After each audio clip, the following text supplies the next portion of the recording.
श्री जगन्नाथ विद्यापीठर छात्र छात्रीगण विकसित Bharat Wilson Bhokaal for local विषय को आधार करी किछि कहबाकू जाउछि। वर्तमान समाज रे परिवेश प्रदूषण एक मुख्य समस्या। प्लास्टिक व्यवहार द्वारा परिवेश बहुल परिमाण प्रदूषित होउछि।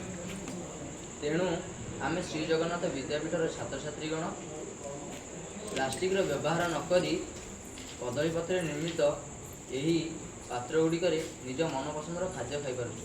जेपरिक मु निर्मित कर पात्र मु ड्राई फ्रूट खाईपारुछि एवं मिल्क पी पारुछि। पात्र मो मनपसंदर खाद्य डोसा एवं चटनी खाईपारुछि।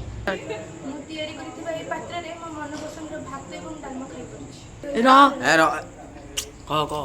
मु तयारी करथिबा ए पात्र रे मो मनपसंदर रोटी एवं तरकारी खाईपारुछि।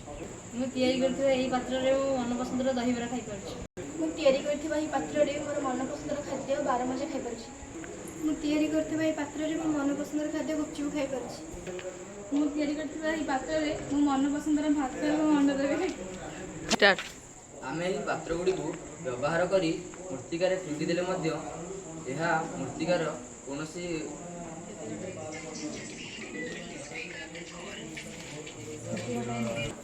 क्षति घटाए नहीं एवं यह जैव सारे परिणत होई मूर्तिकार उर्वरता वृद्धि करने सहित मूर्तिकार थिबा अणुजीव एवं जीवा मानकर वंशवृद्धि रे कोनोसी प्रतिबंधक सृष्टि करे नहीं।